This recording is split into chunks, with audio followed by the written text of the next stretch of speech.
صباح الخير. تعالوا النهاردة نعمل مع بعض فطار سريع بشوية مكونات بسيطة جدا من البيت، وهنطلع وصفة حلوة جدا جدا ان شاء الله تعجبكم.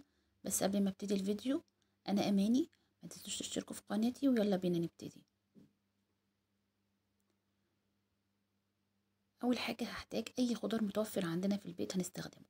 انا مستخدمة هنا 2 كوسة مبشورين وبطاطسيتين مبشورين، وواحدة طماطم متقطعة قطع صغيرة، فلفل رومي، فلفل الوان، واي حاجه بقى انتوا عاوزين تضيفوها ممكن تضيفوها عادي جدا، جزر، بسله، اي حاجه. هخلطهم مع بعض وهركنهم على جنب. بعد كده هجيب 2 بيضه، رشه ملح، رشه فلفل اسود، ممكن رشه كمون صغيره او اي توابل تانية ممكن تضيفوها عادي على حسب ذوقكم. هقلب البيض مع التوابل بالشكل ده، وبعد كده هضيف كوبايه لبن. هقلب كويس جدا.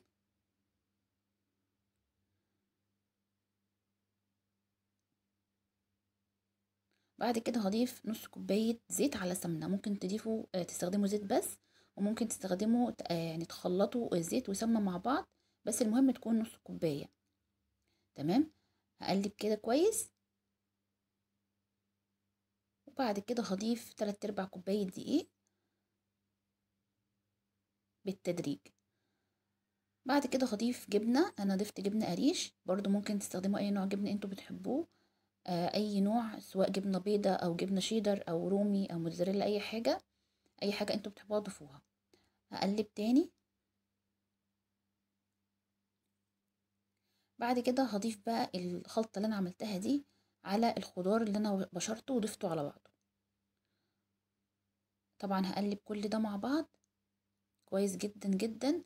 وبعد كده هجيب طاسة مدهونة، لازم تكون مدهونة، او صينية مدهونة سمنة او زيت، وهحطها، هحط الخليط ده فيه وهدخلها الفرن على درجة حرارة 200 لحد ما تستوي.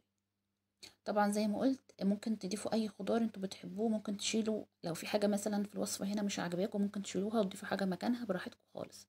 انا رشيت كده رشه حبه البركه من على الوش، وبعد كده خلاص دخلتها الفرن واستوت وخدت لون حلو جدا كده زي ما انتوا شايفين. وقطعتها، طبعا سبتها تهدى شويه، قطعتها. طعمها حلو جدا في منتهى الجمال. لو ولادكم مش بياكلوا الخضار هتضحكوا عليهم وهتحطوا لهم الخضار كده في وصفة زي دي، هتعجبهم جدا جدا. وبس، دي كانت وصفتي النهارده، يا رب تكون عجبتكم. ما تنسوش تقولوا رأيكم في التعليقات، وباي باي.